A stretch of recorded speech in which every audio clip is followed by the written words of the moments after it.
Welcome to the WrestleCord podcast for May 2nd, 2026. It's about 11:40 p.m. We are a little over an hour past the end of Collision from Peoria, Illinois.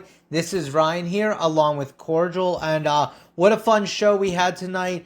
Another show that went by super fast. I felt like we had a ton of really good shows with AEW there, and then we had a couple that weren't so great. And this is another show that I feel like we're back on track here. This is a really fun show. Lots of great matches. We had 3 title matches on the show tonight. Super fun stuff. What did you think of the show, Cordial? I liked it. It went quick for me, honestly. I couldn't believe when we got to the main event. And I was like, oh, wow, it's the main event already. It was good. It was a good main event. I wouldn't say it's what I would have chose on the card to be the main event. I think there was a few options. I would say even maybe the opener would have been a good main event, which was the 10-man tag that involved the Dogs, the Death Riders against Top Flight and the Rascals. But also, I would have really liked, and some people aren't going to like this, I would have really liked to have Willow Nightingale defending her TBS title against Anna Jay in the main event. But none of that happened. We did end up with the TNT title where we had our champion, Kevin Knight, taking on Hook from the Ops. Hook had Shibata at ringside. And a really fun show, and I say let's just get it right into it. So, like I said, we started out with the 10-man tag. We had the Dogs, David Finlay, and Clark Connors with the Death Riders, Claudio Castagnoli, John Moxley, and Pac, taking on Top Flight's Darius and Dante Martin, and the Rascals, Myron Reed, Zach Wentz, and Desmond Xavier. And you want to break us down how this match went, Cordial? Yeah, sure. So we the whole match started before the bell even rang.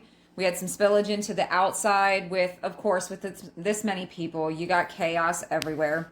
We have back in the ring, we have a chop fest going on between Myron and Mox.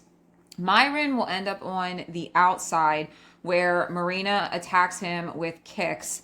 Claudio then throws him back in, where the match eventually slows down, where Myron Reed ends up getting caught in the ring.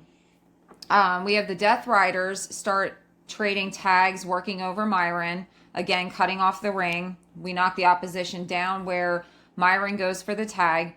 Myron's doing some really great selling here. Yeah, and like you said, Myron keeps trying to go for the tags, and we have like the Death Riders running over and knocking his partners off the apron so he can't get that hot tag. They're really spending a lot of time working on it. And like you said, Myron Reed is doing just some great in-ring work here, selling all of this damage as he's just getting battered around the ring. At some point, Wentz did a really gnarly-looking DDT to Claudio off the steel steps onto the floor. That was so wicked. Yeah, it looked really stiff. He just really spiked him on top of his head. Yeah, he really did. Myron will eventually get the hot tag. Top Flight starts going to town. They're clearing house. Somewhere in here, Claudio hits a back elbow to Myron Reed as he's coming off the top turnbuckle. It was really weird looking. I'm not sure if it was maybe just the camera angle. I don't know. It just looked super weird. We end up with Pac and Darius trading several near falls. Claudio eventually gets a giant swing, on Dante, where Mox actually drop kicks him mid-swing. That looked really crazy. And then we have Claudio in the ring with all 5 of the other guys of Top Flight and the Rascals all doing drop kicks on him at the same time. It's very reminiscent of what the Young Bucks do when they do their just a week ago or so, we had Rascals teaming up with the Young Bucks in another big 10-man tag match, doing a lot of this sort of 5-man, not double teaming. What's the term for it? It's not quadruple teaming. Quintuple? Is it quintuple? Maybe, quintuple. I don't know. Testing our knowledge there. That goes back to my math days. So then we have Myron and Zach in the ring. We've got Myron and Zach hitting double lung blowers on the Dogs. That was crazy looking. We get the Dogs actually rolling out of the ring. This match, honestly, was very wild. It was so fast paced, lots of chaos, which you expect with these matches that have a lot of fast, people hard in to them. keep up with. You blink, you're gonna miss something. Yes. We get the Death Riders doing a round robin on Darius in the corner with strikes. I think it was elbows. And then we finish our match with Pac doing the Brutalizer on Darius for the win. Yep, getting Darius to tap out there in the Brutalizer. A fun way to open the show. Definitely exciting. Definitely a lot of chaos. And I feel like it really kind of draws the crowd in because there's a lot going on. Well, and I think this was actually, I don't know if this was the best paced show, but of course we did this, and then we would end up slowing down with after this, get a video package going on, and that took up a bit of time. But I do think putting our next match with this was not probably the best pacing, because up next we would have Jack Perry take on Masquerado with the national title. But before that actually happens, we have a fun video package involving Jack Perry and Jurassic Express and their weird bust on the... I think they call it the Jack Perry National Tour. There's a big logo at the end of it, which is funny. I love how Luchasaurus just takes it back. So he's not really important. It's Jack Perry's tour. Yeah. He's just the stew. If you ever watch Pete and Pete, he's the stew of this tour. Okay. So we open the video package. There's a desert road, and we see the Jurassic Express bus. They do a panning on the inside of the bus with Mark Davis posters are knifed into the seats. There's like 3 of them. Yeah, destroy your own bus, why don't you? I know, right? And then we have the national title actually strapped into a seat with the seatbelt. I guess he wanted to make sure it didn't fly off. Which is funny because Jack isn't even strapped in. He doesn't give a shit about himself. He needs this leather and brass plates to stay in place. That's all right. He's fine. I thought that was funny. So we get Jack kind of screaming into the megaphone that's attached inside the bus. It was really hard to understand what he was saying. So honestly, it was all just garbled up. Yeah, it was. But eventually, I don't know if the cameraman actually said something. Yeah, he said something. I didn't get this either. He said something. I didn't quite catch it. It pissed Jack Perry off. So Luchasaurus throws on the brakes. Yep. And then Perry grabs. That was a good job. Perry grabs the cameraman and throws him out of the bus. And of course, we're all just seeing this from the camera of the angle, from the angle of the camera, angle, whatever, from the angle of the camera, which I do like. Because it's not like we have this third person that doesn't like. Why we have 2 cameramen on the bus? Yeah. You know, I just watched this segment on Raw recently with The Miz and Danhausen, and I hated that where they have this like camera inside the house, but Miz isn't acknowledging it. It's like, well, I don't know. It was stupid. It's like the Danhausen shows up, and then Miz opens the door, and there's nobody there except the camera that's staring at the Miz, and he doesn't go, "What do you guys want?" Which would at least make sense and still fit in the narrative. Yeah. And then all of a sudden we show an inside shot of Miz's house looking back at Miz from inside the door. It's like, well, how did that camera guy get into your house? Yeah. What the fuck ever. I know, it's wrestling. Well, it's I shouldn't take it too fucking seriously. Well, and it's WWE. But I do like how they did it right here. Yes. Where we just see the cameraman, he falls to the outside, and then he watches the bus drive off. And you off. even have the like side view of how it would be if the cameraman fell on Yeah, the side. it's like, it's all turned sideways. Yes. And then we get the bus driving away, and we get, like I said before, the big logo coming up on the screen. Yeah, Jack Perry's national tour continues. Yep. Can it end? But it won't, because up next... we have the national title match with Jack Perry versus Mascara. I'm going to say Mascara. I just cannot get these names. I like mascara. I think you should call him Mascara Dorado. Mascara Dorado. Now we're turning this into a Jim Cornette podcast. All right. So we have the handshake to start. I absolutely love the sportsmanship when they do this. I know I've talked about this several times, so that always We need to watch me... more Honor Club. Yes. So that made me really happy. So we start off after this with some chain wrestling. There's it's a nice change because these two are really fast-paced and high-flying wrestlers, so it was very nice to see. And we get and after the chain wrestling, we get a bunch of like nice exchanges, like waist locks and all kinds of moving around, and just some good solid catch can wrestling here. Yes, I really like it. Which we don't see a lot from Especially, I want to say more Jack Perry than we do Escarada. Yeah, I agree. Jack Perry starts off really strong. We eventually have Dorada taking over with a midair tornado into a hurricanrana. We have both of them then spilling to the outside. Both of them go up onto the guardrail. Oh, this is wild. I know. Dorada does a diabolical Canadian destroyer on Perry. Jesus, why? Oh my God, that looked crazy. I understand they're trying to, get all the eyes on them. They're trying to be the best match of the night. But jeez, man. I felt like this was an unnecessary risk. I agree. And just for this match in the middle of the card for the lowest ranked singles title, I mean, I say objectively, right? Yeah. I think we all agree the national title is definitely the lowest ranked. I agree. Singles men's championship. It is on the card, and so it just is such a huge risk. And this isn't even like I maybe could understand a little more if it was a pay-per-view. Yeah, exactly. But it's not. Some big end to a feud. Yeah, it's just a random collision. Just raising expectations for nothing. And the reality is no one's going to remember this. No, that's the thing. That is a very important thing to remember.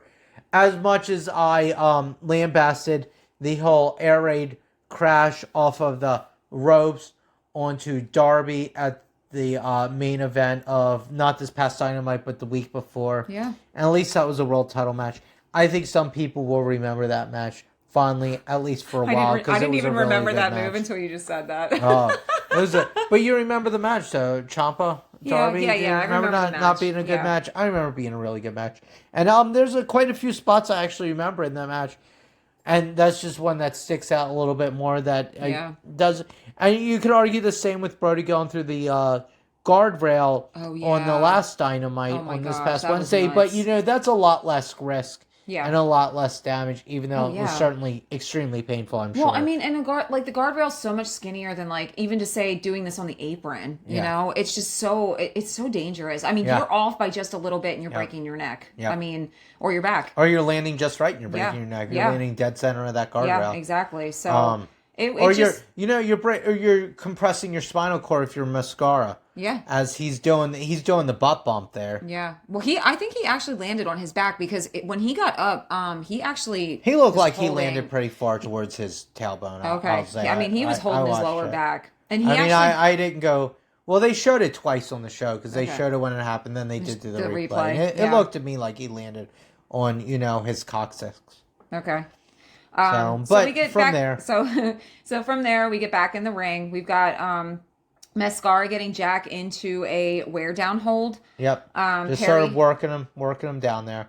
Trying to keep him in the center of the ring. Oh, wear down hold. Oh, okay, I got you. All right. See, I don't know the names of stuff. So whenever you say some of these things, it's not necessarily the name of right. Specific That's what I was. hold. That's what he was doing. He's bringing him down, slowing down the pace, trying to wear him down. Yeah. No, that just registered what you were doing there. Okay, I got you. Yeah, remember, folks, Cordial is only a few years into this whole crazy world of pro wrestling. Yes. So I very much rely on him for names of moves and generally sometimes what's happening because I can tell you he did this. I just tried to explain a move to you earlier and you're like, well, what? Yeah, we've lived through so many moments too where somebody randomly shows up. This happens a lot on AEW too.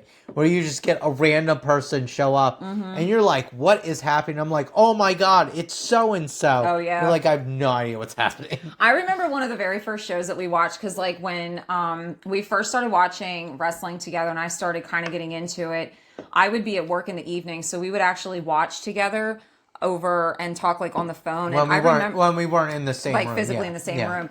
And so my feed was always just a couple seconds or maybe 10 seconds ahead of his.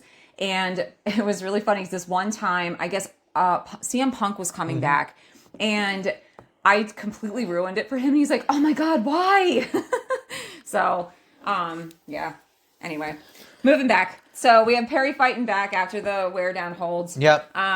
We have them both in the middle of the ring on their knees, trading a lot of elbows. And then eventually, while they're doing all these elbows, they're able to both stand up. Yeah, they're just working up to their feet here, throwing throwing strikes back and forth, working up to their feet.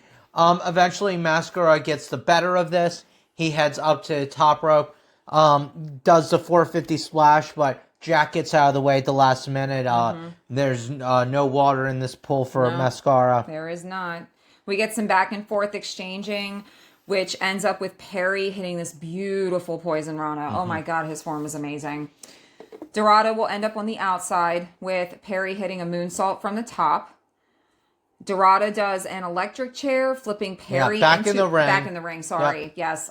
He flips Perry into a neck breaker. See, that's one I had to ask you about. That was interesting, yeah. It was cool He looking. sort of cross-armed him and then flipped Perry forward and caught him on the way down with the neck breaker. It was, honestly, very, I really very like that. impressive. Very impressive by both men. A lot of coordination going on. A lot of great timing. A lot of flexibility from Jack Perry there. Yep. I mean, I'll sit here and tell you, I don't give Jack Perry a lot of credit all the time. I mean, he's an up-and-coming guy.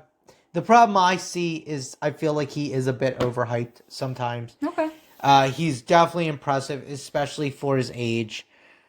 But he's not quite at the place where I think people talk about him. And I do think he'll definitely be there and probably beyond. Okay. But I do feel like he's overhyped. So sometimes I'm trying to counteract this weight here and bring him down a bit. That sounds awful, but no, I understand. Maybe I should give him more credit. I will say that was an amazing exchange there between the two. It was. But from there we had Dorado going up to the top rope, and it was interesting because as he's going up, he seems okay, but like we've been seeing him throughout this match holding his abdomen. So right before he goes to hit his 450, he's again holding his abdomen and almost took like a minute to just kind of stand there and catch his breath. So he hits the 450. He does the pin attempt for a 2 count. We get Perry coming back doing a Hurricanrana off the... Oh, I'm sorry. They spilled to the apron. Yeah.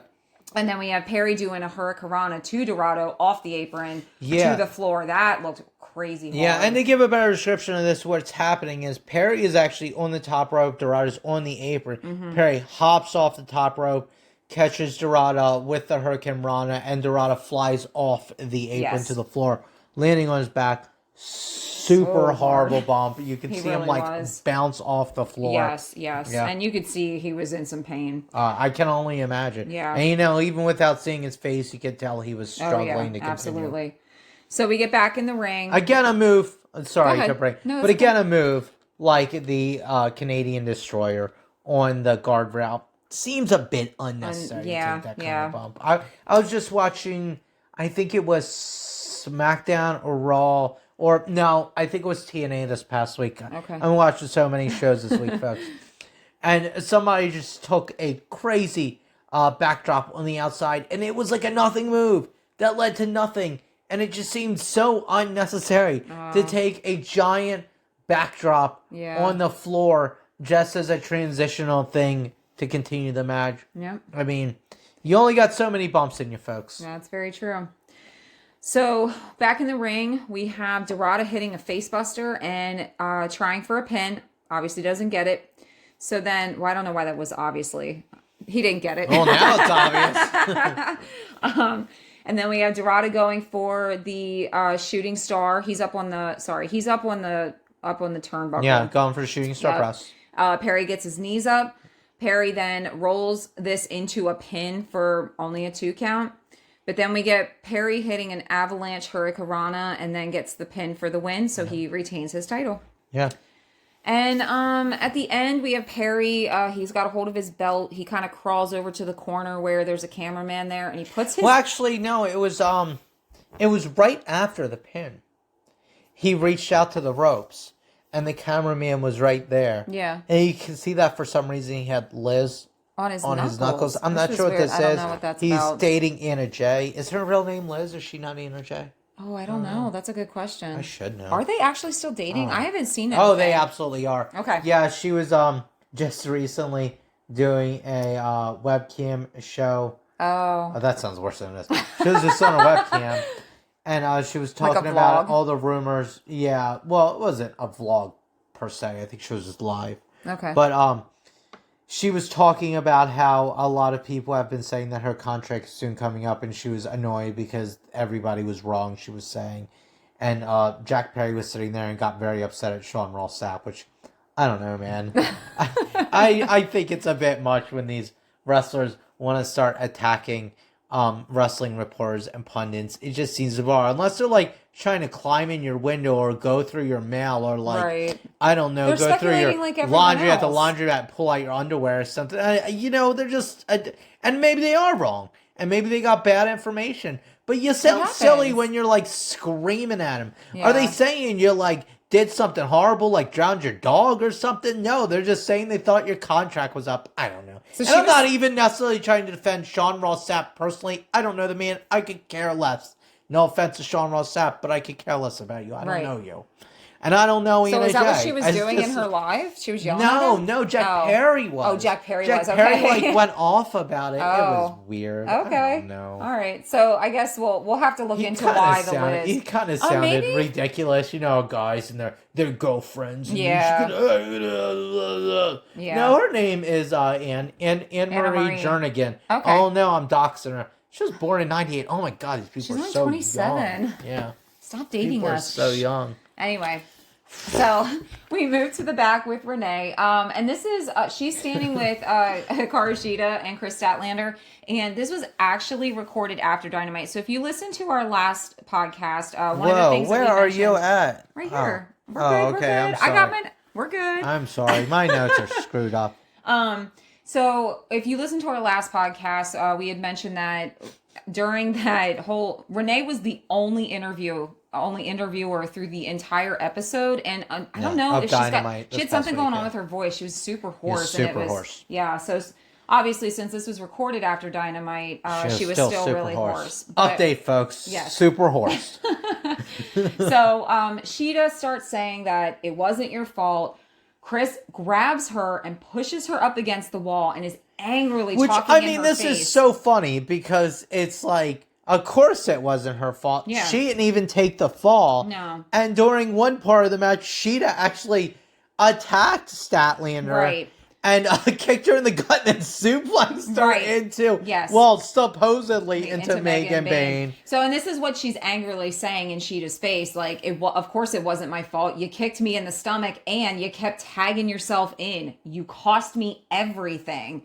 And of course, then she lets go of Shida, and Shida's like, "She cost her everything, her whole house, I guess, her whole career. That's what is she's this claiming. Over for her? I don't know. She cost her like her loved ones, her family. I mean, that's what she's saying. Any romantic prospects? I guess. I don't know. I think everything's a little strong. Her car? I don't know what's happened here. I mean, it doesn't seem that big. She calls her a match. I can say that for sure. Yes. We can probably argue that one. Which is probably what she's just referring to, but she's making it super dramatic. Everything. So then we get Shida just coming back and it's like, well, I'll make out to you. Yeah, that's how it sounded. Yeah, I think she's trying to say, I'll make it up to you.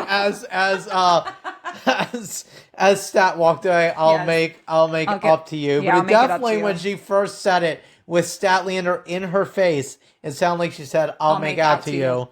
And so, all right, I'll pay to watch that. All right. Really? With Stat? All right, well, we're moving on, I guess.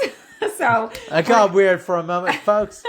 All right, up next we have the conglomeration. The Trios Tag Team Champions. This was not for the title, folks. No, not tonight. So we have Cassidy Strong. Can I say I'm sorry, I'm going to cut you off here.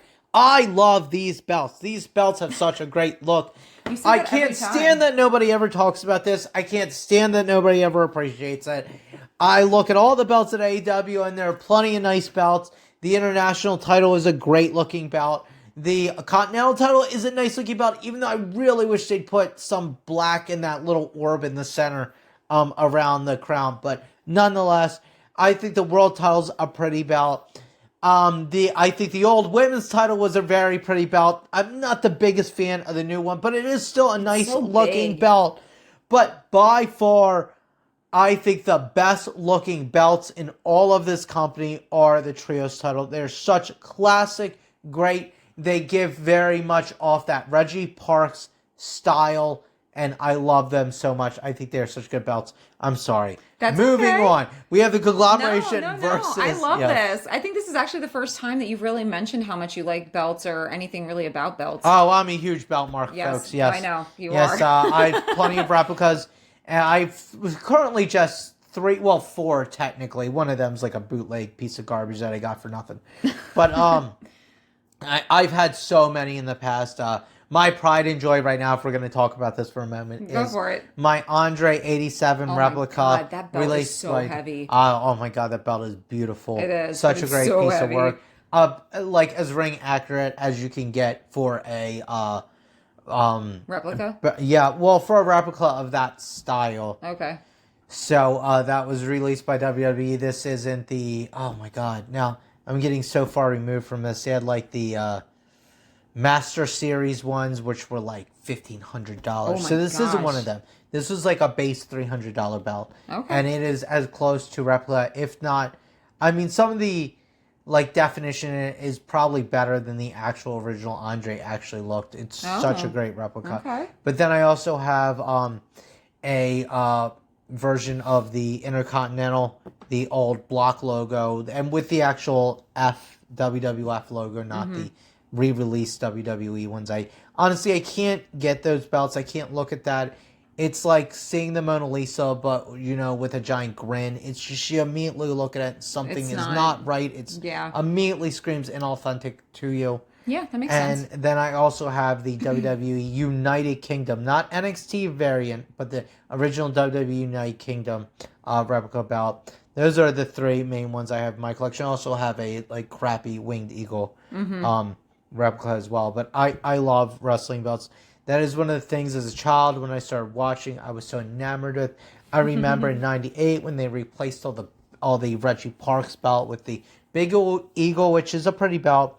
The Intercontinental, which I think is a stupid belt, and then the weird tag team versions, which was essentially the original tag team belts, but he sort of just fucked with the side plates, and then he just did his own artwork variant of it, but it's essentially the same design.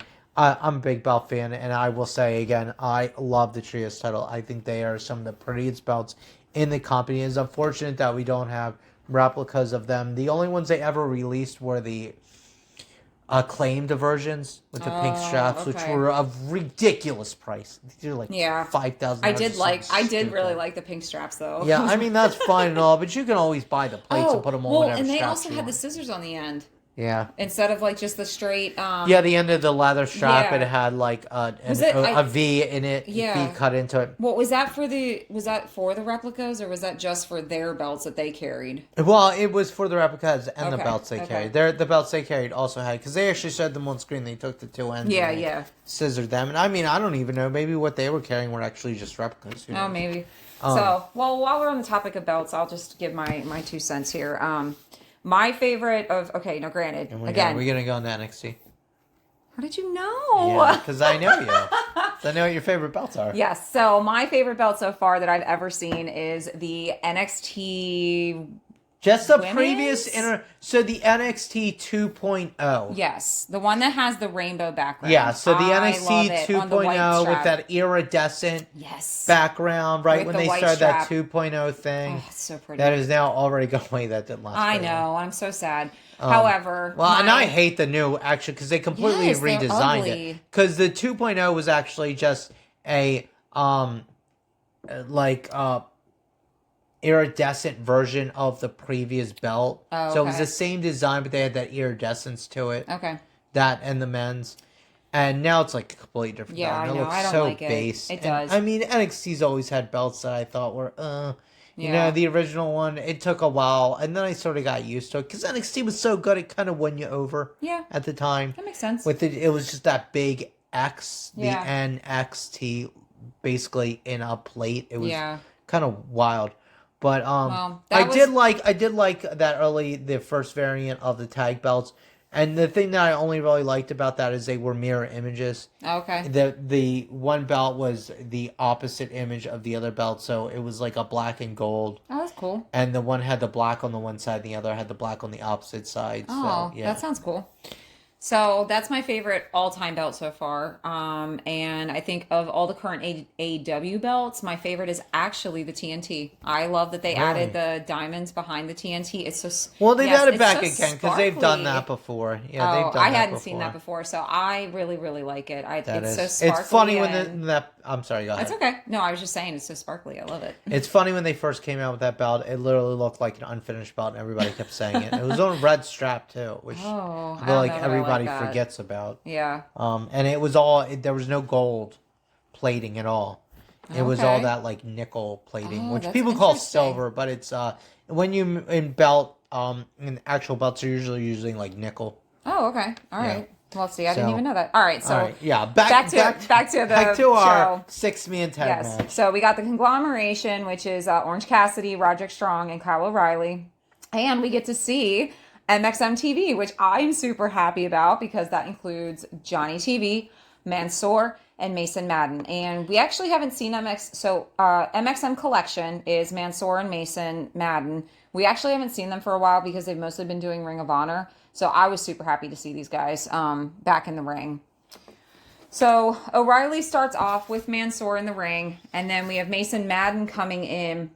O'Reilly kicks at his legs, and then we have Johnny TV in next, pushing them to the corner.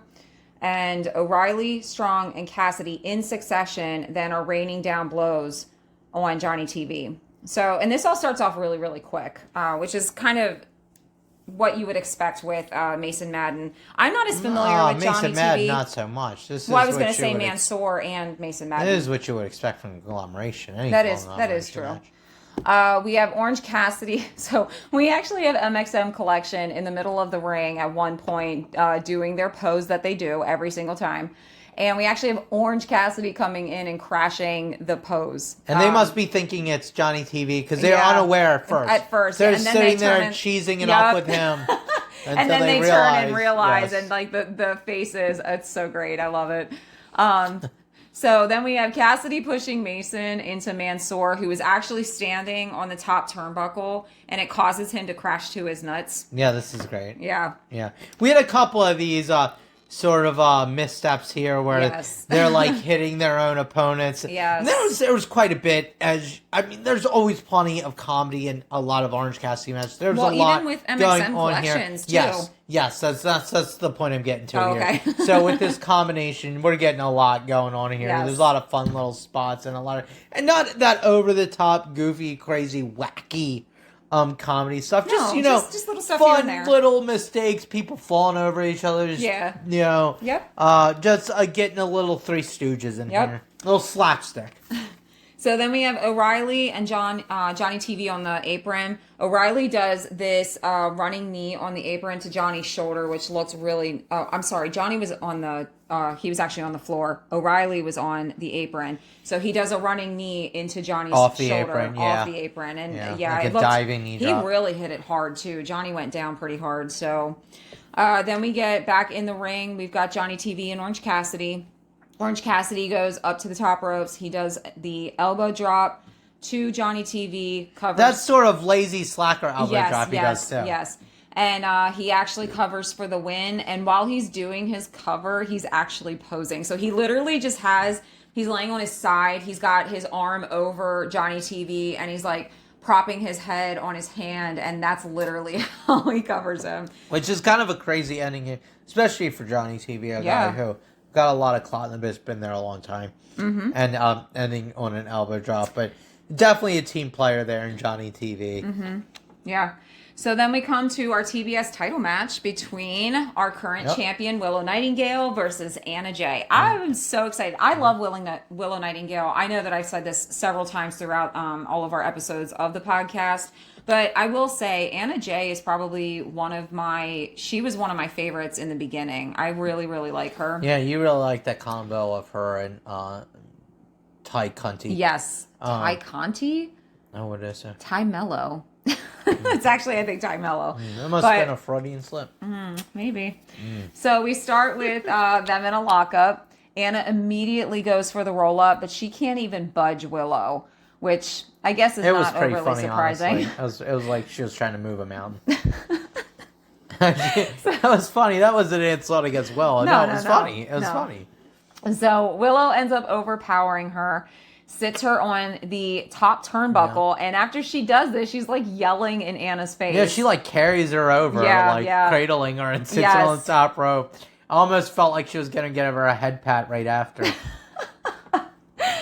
So then after Anna gets off the top ropes, we've got them running the ropes.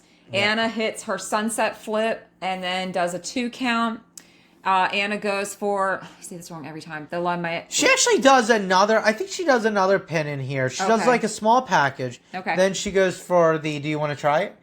The La Magistral Cradle. Oh, very good. I did Beautiful. Yes. Nailed it. However, it unfortunately was so sloppy. It was so sloppy. Instead of actually like doing that roll around like Dee does, she put her arm in and like slid. I don't even know how to explain this right, folks. You got to look at it. She slid Willow's head like forward to just like lay it down, and it was super. Usually you do it and you put the arm in, and then you do this sort of spin around moving. You roll your opponent around, but she just like put her arm in, reached over the other side of Willow, and like shoved her head under. Interesting. It was really not good. Okay. Actually almost, dare I say, looked kind of dangerous. Oh. For a La Maestra Cradle, folks, believe it or not, it looked dangerous. Okay. A move that involves nobody leaving the Right. mat. Matter of fact, one standing person going just flat down to the mat somehow looked terrible. But from here, we'd have that led to only a 2 count. Yep.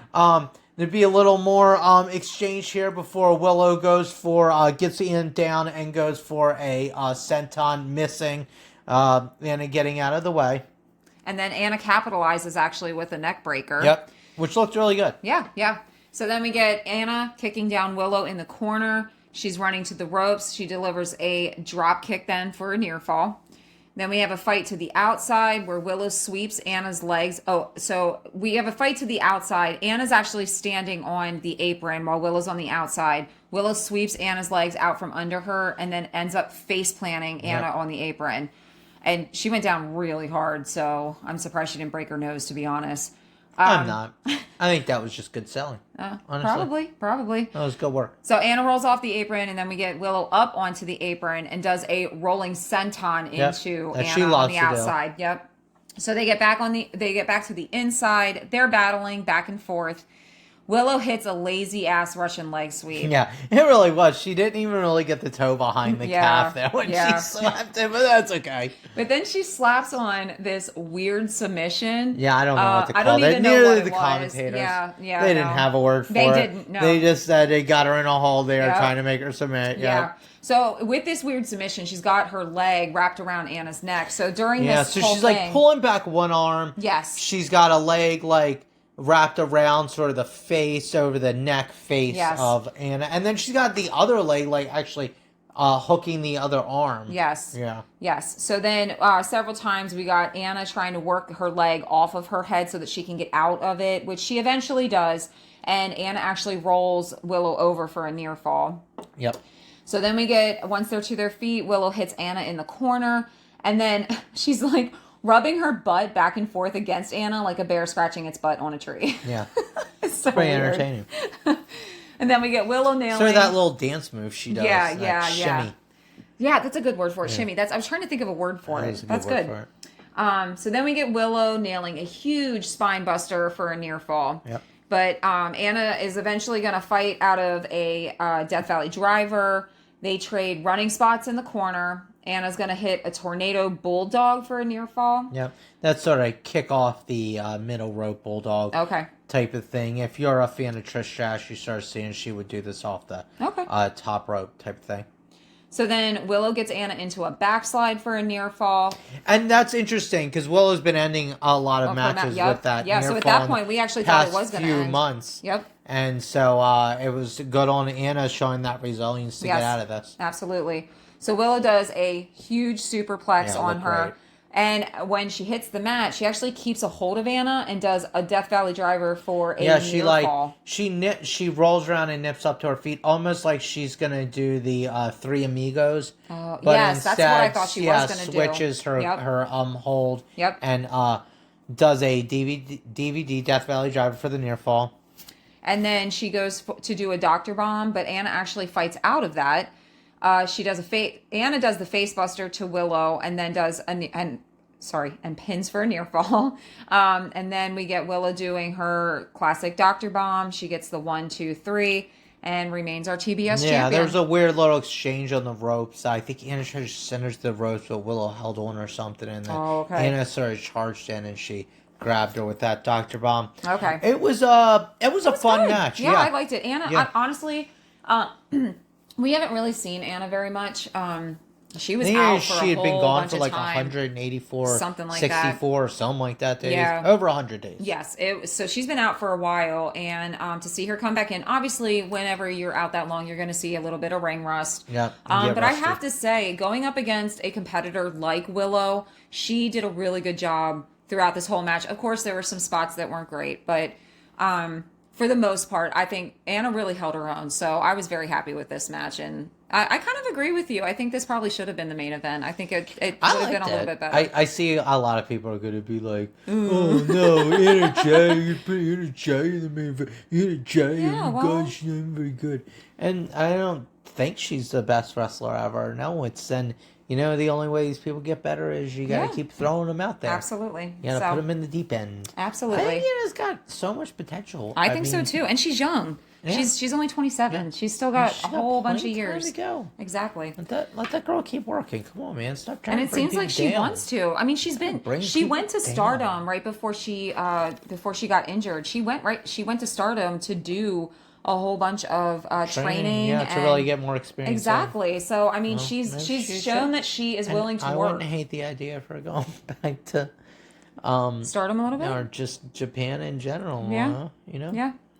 So now we're moving on to TJPW. Sure would love her. I'm sure. Probably. I'm sure. You got Marigold now. Yeah. Sure. Yep. I don't know what the working relationship is with people in Marigold because obviously AEW has that working relationship with New Japan. So, and Marigold is all women's, the offshoot. Right? Oh yeah, all women. Yeah, this is that's what happened. It was you had the Stardom defections. Okay. A couple years ago. Yeah. So.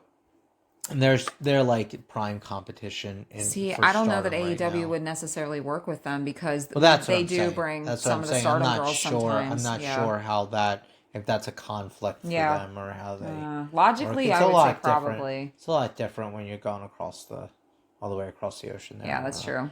But so now we're moving on to we're going to the back. We have Renee doing an interview with Stat and Sheeta and Mina and Harley. It was not, was it? No, I'm pretty sure it was Renee. I thought it was Lexi. I'm pretty sure it was Renee. I might be wrong. So you can tell us, folks. Not that anyone's fucking listening to this. So, so if we're wrong, you can elbow me, but nobody's listening to That's this. Okay. We're hoping people are listening. And if you are, give us a shout out. We always love to hear from you guys. Please. So we have Sheeta starting off. She's saying some response from the void. Dear God, please, someone. So we have Sheeta starting off, and she's saying, "I'm so sorry. I will get you another match, or I did get you another match." Because she said at the end of the last promo that she's going to get another match for her and Statlander, and this time she has a match against Mina and Harley. Harley's standing there. She's got her arms crossed. I can't tell if she's really she's just upset. Is she mad? Pissed off. Okay. So, and Harley just kind of looks at her and is like, well, can you even talk to somebody who's not on your level? Now, I don't know if she's saying she's above her level or she's... No, because because the last time they interacted, she just said that Harley isn't even on their level. So That's she's taking a piss out of her, like, can you even be a part of a match with me? I'm not even on your level, I thought. Yeah. And then we have Mina cutting in, talking to Statlander. Well, how can you even trust her talking about, obviously, Sheeta and what happened at Dynamite on Wednesday? And she's like, and by the way, where were you when Tony got attacked? Yeah, talking to Sheeta. Yeah. So, and then she was talking to Stat. No, she wasn't. She was talking to Sheeta. No, when she said that second part, she was. So, okay. Which is interesting because there was a kendo stick there at the scene of the Tony Storm attack. So, of course, there was a lot of Easter eggs. Yes, there was. In that photo that was released. So, it could be Sheeta. And this was before Sheeta came back. So, maybe some foreshadowing. Yep. I do have to say, I just want to make a really quick comment. From the time that Mina Shirakawa has come into AEW, I have to say that it seems like she is probably taking lessons for her English, because her English was so much better today. It was so much easier to understand her. Yep. I say that with all the love because I absolutely love Mina Shirakawa. Yes. I have loved her since she came in. I just think she is so much fun. So anyway, Yeah. little side note. Well, and I honestly, I don't really understand, especially Sheeta is getting, Mina is getting up there in age. She's like 36, 37 now. I guess she's the same. Yeah. Yeah. And I think she's somebody that should be, she's so good in the ring. Mm-hmm. She's somebody that should be fighting the world champion right now. She should not be relegated to having been Tony's sidekick, and now Tony's gone, so now she's falling back to be, I guess, part of this Harley thing, which, and I like Harley too, but I don't think Harley's ready to quite be that main event star. But Mina is, and Mina has been ready. Mina's been ready before she stepped a foot in AEW. I agree. So I don't know what the hell they're doing with that, and she gets a lot of crowd reaction. So again, I don't know. They have a roadmap planned out for that world title right now, and I guess Mina just isn't factored into it, and they're that pushing we know her. of. Well, yeah, it seems like they're pushing her into this Tag feud. team. Yeah. And I mean, it seems like they're pushing a lot of their big stars. You got Jamie Hayter doing the tag team work, even though she did just fight Tekla for the title. That is true. But obviously, that's right now pushing her out of the title picture. She lost, so yeah. I'm not really sure what they're planning to do a whole bunch with Tekla going forward. She's been talking trash about Chris. She's been talking trash about, well, pretty much all the women. dumb bitches on the roster. Yes. So I'm kind of curious as to where they're planning to see like Tekla or at least the women's world title in 5 months, or say in 2-3 months when we're heading into All In London. Yeah, that's true. So we'll have to make some predictions on that. Yeah. So up next, folks, we have a fun tag team bout. We have the Death Riders, Daniel Garcia and Wheeler Yuta, taking on the Bang Bang Gangs, Juice Robinson, Ace Austin. We did have John Moxley on commentary during this, and also Marina Shafir at ringside. So take it away, Cordial. All right, I'm doing the bulk of it tonight, huh? I like when you do the bulk of it. Yep, that's good. I get to sit back here. Hold a Yingling in my hand. All right. I don't have the Yingling. I just have wine. I have a sweet red tonight. It's pretty good. Yeah. You sound pretty loose. Sound loose on the mic tonight. Yeah, a little bit. Yeah. Well, maybe I should do the wine more. One of our better attempts here. I agree. All right. So like you said, we got tag teams going on. We got the Death Riders and the Bang Bang Gang. So we start with Garcia and Juice in the middle of the ring. Juice gets laid out, and Garcia is actually doing push-ups next to him. Super cocky, but absolutely amusing. There is just, honestly, I struggled with this match a little bit. There's just so much chaos, which I guess is to be expected because, Juice is always all over the place. Ace is all over the place, but I feel like he's more controlled, if that makes sense. Much like that 10-man tag, there's a lot of if you blink, you'll miss it. Yes, absolutely. So we have Ace doing a handstand on the apron. And at one point, yeah. Yes. And he's a little bit into the match. Yes. And we actually saw him kind of debut this move, I believe, was it on Dynamite or maybe it was Collision last week? Sure. But I don't know. No. Well, I remember, it was Excalibur, so I'm assuming it was probably Dynamite. Oh, that makes sense. Yeah, because Excalibur made a comment about the fact that they've never actually seen, I don't know if they said anybody do that or if he just said he's never seen Ace do that, but it's a pretty cool looking move. Anyway, he's on the apron. He does his handstand, but it's one-arm. Yeah, yep. It's a one-arm handstand, and his arm actually gets kicked out from under him. Or dare we say a one-hand handstand? One-hand handstand. It's a handstand. Or be a one-arm handstand. Oh, one handstand. One hand. Well, now it just sounds like he could have done two. I guess. So when his arm gets kicked out from under him, he spills to the outside. Marina Shafir, who's already on the outside, and Garcia immediately start attacking him. Yeah. I think it's like Garcia's holding him and Marina's Shafir is just like him. Laying in strikes. Yeah. Yep. So then we get Ace back in the ring. They are working him in the corner and doing a really good job of cutting off the ring. Yeah, I would say easily 75% of this match is them just working Austin throughout the ring. And this guy, he's so young. I know. And he is so talented. He is. And he seems like he was built for this. He seems to really enjoy it too. I don't know I if agree. the only criticism I might have is from hearing his interviews. I'm not sure he understands the history of pro wrestling. I think that's something he should really do himself a favor and delve into to understand truly the history and the craft of this. But he is super talented, super athletic, and he definitely seems to be enjoying himself out there, which I is agree. good.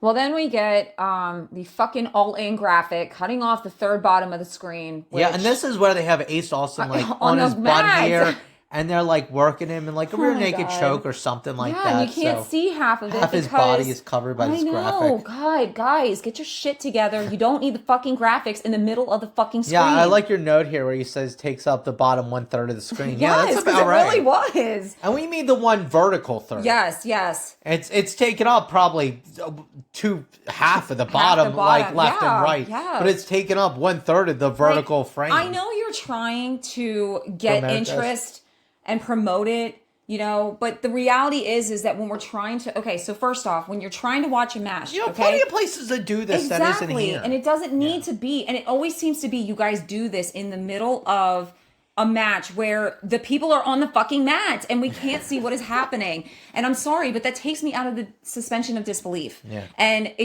why does that take you out of the suspension of disbelief? Because I can't see what the hell is happening. Sports corporation would shove a logo in the middle of the screen. God, that only makes me more. That makes me more into it. I'm like, this sounds like these greedy corporate bastards in the real world. Like, I'm not saying don't do it. Just put it off to the side. It doesn't need to be in the damn middle of the screen. Okay. All right. I'm off my soapbox now. But yeah, eventually, Ace would end up getting the hot tag to Juice. Juice comes in, and he starts trying to clear house. The Death Riders try to double team him. It's not really working out for them. They're fighting on the outside of it. Wheeler Garcia takes it face first into the commentary table. This is crazy because it looked like nothing, but Wheeler came up with a face full of fucking blood. Oh my God, was he covered in blood? This was crazy, almost immediately too. Yeah. I'm willing to bet he got stitches. He looked fucking. I wonder if he hit his. Thick. I wonder if he hit his head on like one of the like fasteners or something, maybe that holds the front, or maybe like one of the maybe like one of the electronics. He like caught maybe corner the or edge something. of the wood was just super like sharp. I don't know. Or something. I mean, especially wild. for how The it amount of hit, blood. it shouldn't have been that bloody. The amount of blood. It was wild because he just took that atypical wrestling face plant to the table. Oh, we've seen it a billion times. Yep. This Stone Cold Steve Austin special, and oh my God, he was just covered it, and almost immediately. But nonetheless, here, keep going. So then we get Marina trying to distract Juice, but as this is happening, Yuta actually gets shoved into her. We have some near falls happening, and then we get all four men back into the ring. Ace ends up getting backdropped hard over the top rope. Yeah. I thought he was going to hit the apron, but he didn't. He missed the apron completely and fell straight to the floor. And it was right near the corner, so I don't know if he hit the stairs, if that was part of the match, not part of the match. I'm not even sure if he did because the camera angle didn't really divulge that to us. No. We saw it from up top, and then after he had already landed, we saw it drop to the side and outside, and we see him like literally right next to the ring steps. Yeah. So I'm not sure if he smashed the ring steps or not, but he was out for a minute. So then we have Garcia and Juice in the ring. Garcia does a pile driver to Juice Robinson. We have Garcia doing a boosted splash with Yuta onto Juice. So just to explain it a little better, we've got Garcia in the corner. Yuta is up on the top rope, and he kind of like grabs Yuta. I don't remember if he grabbed his arms or he grabbed his thighs. Launches him. He launches him onto Juice. Honestly, I don't think I've honestly seen something like that before, so that looked kind of cool to me. I wouldn't mind seeing that again. I mean, I don't know what a boost little tiny Garcia's giving you. I mean, the guy's kind of short to the mat, and he's got wiry low arms. Yeah, but, I guess being wiry little Yuta, you need all the help you can get. I guess so. So after Yuta comes up off of Juice, I mean, you look at Yuta, and his face honestly just looks like a tampon. It's just so much blood. It is bathed in blood. He's got it like all over his chest now. It's like all smearing. Yeah. It was really wild, the amount of blood. I know we've emphasized this already a bunch, but it's surprising. When you see what led to this, it's super bizarre that he was bleeding this much. Yeah. So we get Ace back in. He does a spinning springboard kick onto Yeah, Garcia. like out of the corner. That looks Yep. cool. Yeah. This guy, like we said, super coordinates, so talented, Yep. so agile. And then he gets taken out by Yuta Wheeler, actually. And then we have Juice back in. He does a big left and then a face buster and then does the pin for the win. Yep. So we got that the Bang Bang Gang getting one over on the Death Riders. I'm not gonna lie. I'm a little happy about that. Yeah. Anytime I was the a little Death Riders, surprised by that. I was surprised, but anytime the Death Riders lose, I'm good with that. Right. So then afterwards, of course, Death Riders come in. They're all jumping the Bang Bang Gang. Yeah, You they're know, not just taking raining us. down blows. They're gang banging the Bang Bang Gang is what they're doing here. Not that gang banging. Would you stop it? Okay, I'm sorry, guys. We're trying to do a nice, Please. podcast for the families Well, you can't say where shit we like say that. fucking a whole bunch. Yeah, you can't say shit like that and not have me laugh about it. You can't say shit like shit. Oh fuck, we're scrolling in this. All right, so then we get Mox and Shafir heading to the ring. Yeah, And like I then- said earlier on, if you folks remember, Mox is at ringside Yes. doing commentary. Obviously, we talked about Shafir getting Yes. involved at ringside. But then, what happens? We get Austin and Colton Gunn's fucking music hitting, and they run out to the ring. We've got Austin and Colton Gunn. Yep. Finally, Colton coming back back. together and back. I am so fucking excited. I think it's been like Can you tell? 13 months or something crazy. Oh my that Colton's god, he's been gone. out for so long. Yeah. So they come in. They run into the ring. They're clearing house. Austin, of course, turns around Obviously. and does the suck it sign several times, which I thought was hilarious because that totally brings me back to childhood. And then we got Colton taking the mic. What? Childhood? You don't remember the kids always doing the suck it sign? Oh, that's because they were watching wrestling. Oh, Which is really? a thing you didn't even get. Oh, I didn't even know that. This is Degeneration X. I That's thought what that was this just is. a thing that and boys this is did. how this all works. Because, well, actually, first of all, I think the NWO was funny. doing it, but nobody was really taking notes. Okay. And then DX made it like a thing, and Billy Gunn, their father, obviously Right. a part of DX. Oh my god, that's so 2.0, hilarious! yeah. I never put that So- together until just right Yeah. this second when you said that. yeah. Had no idea that's. I Yeah, thought no, it was I- just something boys I, did. I wanted the DX shirt so bad, and my mom refused to buy. I Aw. was like 12 years old, and my mom refused to buy it because it says "suck it" on the back. And the funniest see thing that. as a 12-year-old, I had no idea what that even really Right, meant. right. I just thought it meant like you bite me or something. Not understanding that I'm literally, when I'm mad at my sister saying "suck it," I'm saying "suck my dick." Oh my God, Completely that's oblivious hilarious. to this idea. Oh my I'm just God, like that's thinking I'm saying fantastic. "bite me." Like I have no idea. That is fantastic. I love it. Yes. All right, so moving on. All right, we got Sky Blue coming in, and she is going against a local talent, Nikki XS. She's not necessarily Not local local? because Okay. we're in Illinois. I think she's from like Minnesota. Oh, okay. So we're a little far away. Okay. But yeah, I did a little look on her. She spent a lot of time in Memphis wrestling. She's a Okay. former women's champion in Memphis wrestling. nice. And I liked what she was working with here. Yeah, I liked her I agree. attitude. I liked her gimmick. I liked how she worked here. Yes. And yeah, go ahead. All right, so we got Sky starting off real strong, just pummeling Nikki. She's doing elbows, she's doing kicks. Nikki does eventually get a strike in, but Sky immediately is on the offensive again. Cuts her right off. Yep. They have a spill to the outside where she is bashing Nikki's face into the steel steps. That looked really wicked. And It's not how you use steps, folks. No, and if you've watched Sky Blue, I've seen her since before she was doing the more gothy gimmick. Scott Peterson style steps. I don't know. I've loved Sky Blue since like the first time I saw her, to be honest. And she's a really hard hitter, and she does some really hard hitting moves, and this is absolutely one of them.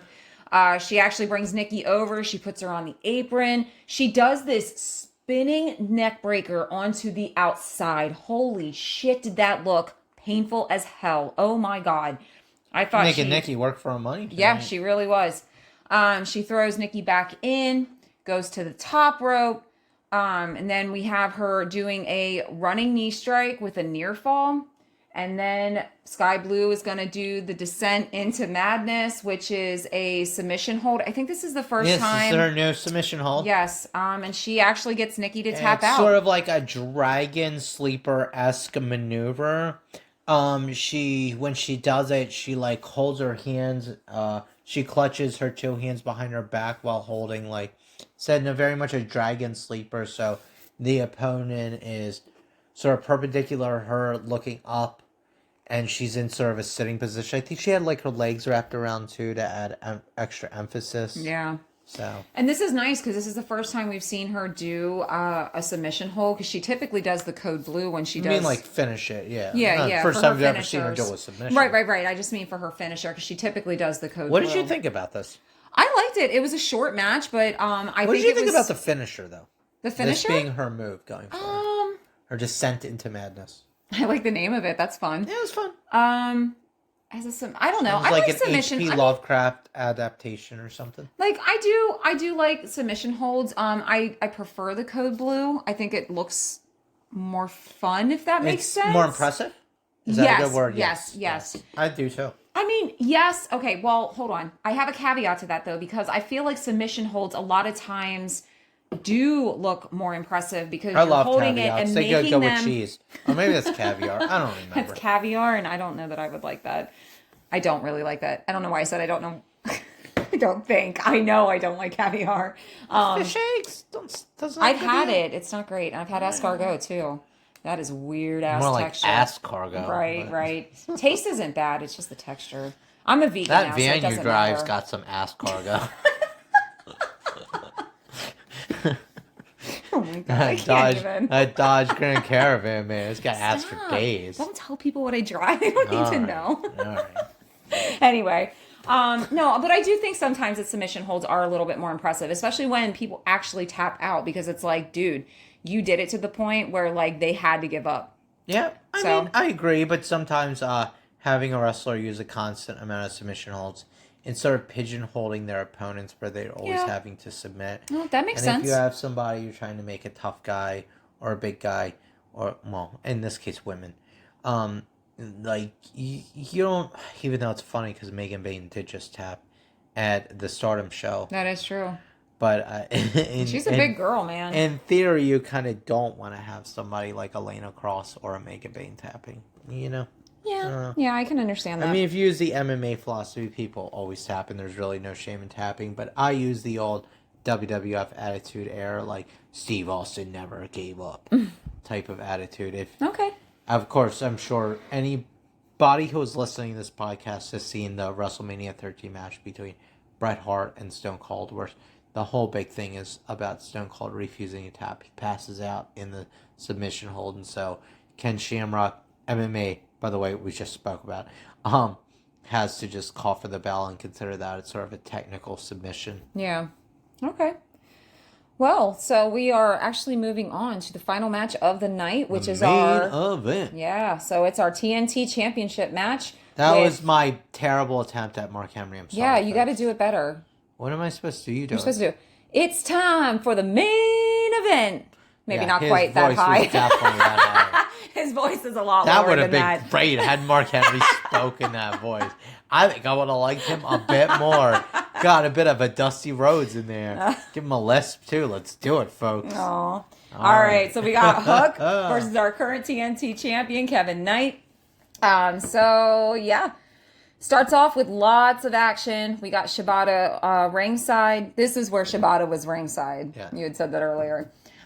We have Knight yelling at Hook that the belt is his.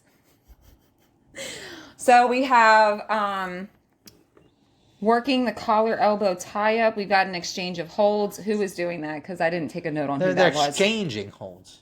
Oh. Well, who was working the collar elbow tie up? They're collar elbow tie up involves two elbows and two collars. Oh, okay. So.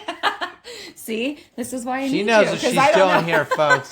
She's a regular old Jim Ross. See, this is why I need you, because I need you to tell me these things. She's got this. She's Mike Tenay up in here. Yes. So we have. Let me get out of here. So they start out with a collar elbow tie, and they're working this for a while, actually, too. Then they start exchanging sort of waist locks, hammer locks here. Eventually, we get a running the ropes exchange. They each. I think it starts off with Hook going for a hip toss, but we have Knight landing on his feet. Hook runs to the ropes. We have Knight going for the hip toss. Hook lands on his feet. Then we get an exchange and a series of arm drags. I believe this was Knight to Hook. This sounds like I'm talking about chess moves. I know, right? Eventually, would be Rook. yeah. Knight to Rook. Right? Eventually, Kevin Knight takes control, brings down Hook. Hook's over against the ropes. He's getting coached by Shibata. Shibata's all got worry on his face, which is funny because, I mean, Shibata barely has any expressions. But he had a bit of concern here, believe it or not. We had Kevin Knight going for a senton outside, but there's no one home. He ends up, this is like over the top rope too. He ends up landing on like his knee. It looked pretty impressive actually. And Hook is just backing away. So Knight charges at him, does a step up Superman punch off the stairs, but Hook gets out of the way and then immediately grabs Knight and hits him with the T-bone suplex into the crowd over the guardrail. You want to go from here? Take it away. So then Shibata is, because he was already ringside, he moves over to the guardrail. He grabs Knight out of the crowd and then kicks him while Aubrey is actually down the way just a little bit, distracted by Hook. So Shibata stays where he is, and Kevin Knight is on the other side of the not the arena, but down the way of the guardrail where he just was. While Aubrey is still being distracted by Hook, right now they're in the ring. Shibata does this running pump kick into Knight into the guardrail, and it actually throws Knight over the guardrail again. So Shibata grabs him, brings him back into the ring. We got Hook going for a near fall at this point because Kevin's had the shit knocked out of him. Like he's a little dead on his feet, I guess. So Hook goes for that near fall, obviously doesn't get it. Then we have Knight coming back with a series of moves. He does a lariat, eventually taking Hook down. And then he does this UFO splash, which we've seen him do several times before, is kind of his move. But he does it from the ground this time instead of up from the top turnbuckle. Yeah, I want to dub this right now. Yes. It is a grounded UFO splash. This is the Roswell splash. I love Not it. the Roswell crash. This is the Roswell splash. I love On it. the ground, UFO, Roswell splash. Come on, people. Make it happen. Yes. And if you don't know what the Roswell is You're referencing, done. No, you can then you keep need to going. go look it up. You can keep going. We don't need Anyway, to say that. so he does the Roswell Everybody splash. knows what the hell Roswell is. Well, not everybody. Everybody knows Area 51 and Roswell. Anyway, so after this Roswell splash, After this UFO, he goes for the near fall. he got beamed up. Kevin goes for a drop kick to Hook in the corner, but misses. Honestly, this looks super sloppy. Like to me, from the camera angle that we had, he looked like he completely missed Hook. Like, totally. Is he Hook supposed to? I don't know, because Hook still sold it like he hit him. So I don't know. That's why I said it looks sloppy. Sloppy. Yeah, super sloppy. So Kevin goes to the top, but Shibata's standing there and actually knocks him down. Yeah, which is weird because we actually couldn't see where Aubrey was at this point. So No. I imagine she was distracted. Yeah. She's doing a bad job. Yes, very much so. Which is funny because when they did the whole scene on the outside where Shibata pulled Kevin out of the crowd. Kevin over, and then he started kicking him. Right as he started kicking him, we couldn't see where Aubrey was exactly. But then when the camera eventually panned up just like a second later, you could see that she was looking away. But when you first saw, she was all like you down could the see way. was like her knees, and it, as bizarre as it sounded, it was hard to tell whether she was backwards or forwards. Yeah. So we have Good point, Ryan. No, it wasn't. I'm sorry. Let's go on. So we have Hook going up to the top rope. They're exchanging some blows. Hook then does a head and neck suplex for a near fall. Yep. And at this point, we hear the announcers say that there is 10 minutes remaining because this is a TNT title match. So I think this is limited to 20 minutes. Is that normal? Continental. Oh, okay. Maybe it was TV time remaining. Oh, maybe. So we have Hook going for another near fall, but then we get Knight coming back. He does a flying DDT. He drags Hook to the middle of the ring while Hook is out. He goes up to the ropes. He does his UFO splash and does the cover for the 1, 2, 3. And then we have Kevin Knight remaining our TNT champion. Yes. So this is where our show ends for the night. But I do want to super fun show. It was fun. It was so much fun. I can't believe how fast. Honestly, this is probably the fastest show I've ever watched. Like, and it's not any. It flew by. It really did. It Same amount of time, but it felt faster. Right, yeah. So I just want to go over a couple things really quick. We did have a couple of times where they mentioned that there is going to be a 1 hour special on TV. It's going to be on TBS, not TNT next Saturday. So, the way this is going to, the way this is going to work is next week for Dynamite, we're going to have 2 hour Dynamite immediately followed by a 1 hour Collision special time. I'm trying to find that. I made a note about it because they said it earlier in the night, and then I didn't mention it when it was during one of the. I don't know. I can't find it, but anyway, it's the 1 hour special. It's something specific. It has something to do with golf. There's some. It's the Fairway to Hell. Yes, Fairway to Hell. Thank you. Yeah. I knew I had it written down somewhere. I just can't find it. West Palm Beach, Florida, folks. Yes. I got it all in my head somewhere. See. You gotta suss it out of me. Yeah, that's why I need you.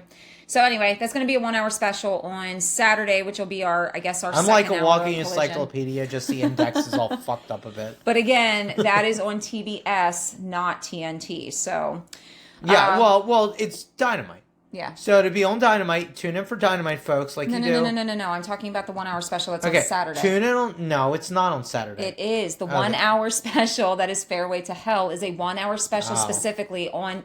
I'm just saying, I'm reiterating that it's on TBS, not TNT, since that's normally what... On a Saturday night, it's normally on TNT. So... And up for Collision, for our 3 hour Collision and Dynamite, they did... announce a couple of the matches that are going to be in it. So we're going to have a double Jeopardy.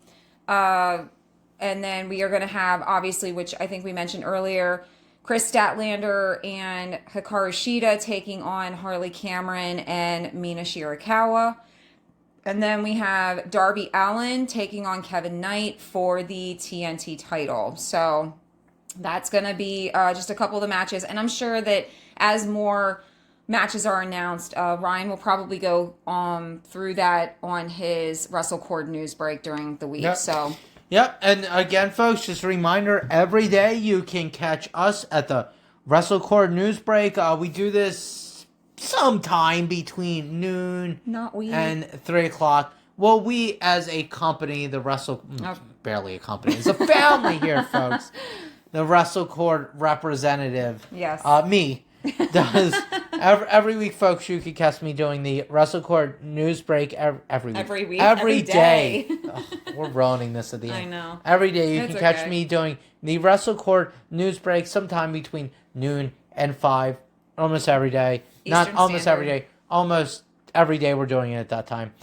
Eastern Standard Time. We're here on the East Coast, folks, of the United States of America. You know, not like Japan. Yeah. Because everybody thought I was Japanese or something. So, and we cover a lot of things. I have to, there was some really sad news that was actually released yesterday, and I spoke about today in today's WrestleCord news break, even though we're now on... tomorrow. We're on tomorrow. We're past midnight now. We're almost 1 a.m. here. But, Tania Brooks... many people know as Rebel or not Reba, part of TNA, part of AEW, part of the independent scene. She has been diagnosed with terminal ALS. Very serious, very sad situation. Yes. And tomorrow we are going to do a special WrestleCord news break special report where I'm going to go over the life and career of Tania Brooks. I would say her life is not over. No. So I just want to point that out. And we're going to go through her career in professional wrestling, her career in modeling, her career in acting, and such a positive influence on so many people in the locker room. Just on this industry as a whole, such a bright spot, and it's such a shame to see her have to succumb to such a disease. I also want to really point out and reiterate that May is ALS Awareness Month. So please check out als.org and learn what you can do to help. There is a spot to donate, but I'm not employing anyone to give money that they don't have. You can always just learn. You can read and you can learn and you can help spread the word about this disease that does not get enough attention. And that's one thing you can do to help support if you don't have the ability to donate financially, which is totally okay. Share, support by going on retweet, repost. Yeah, absolutely. All of these doing things. Any kind of events that are supporting ALS research and education. Yes. So. And I just want to make sure this is very clear. First of all, our network is not big enough that any of us get paid even a single cent for any of this. At all. None of our costs to make anything. We haven't seen a dime, and that's quite okay. We do this as a passion as wrestling fans, but I really want to reinforce the idea that this special report will in no way be monetized. I will make sure to never have any money go towards that. Any money that ever might happen to come into that will definitely, absolutely be immediately donated. But like I said, you can just turn that ad revenue thing off on YouTube, which is what I will do. This is not about money, folks. This is just about spreading awareness and about talking about the life and career of somebody that I feel has been very special to me as a wrestling fan in Rebel. And once again, just super unfortunate news. And a very sad note to bring close, but life is a serious thing, and it's not just all fun and games like wrestling. So it is not. Thank you, folks, so much, though, for listening to this episode of the WrestleCord podcast. I think we're on 17 now. I believe so. And we're signing off. I'm Ryan for Cordial. Thank you for listening. We hope to see you again next time.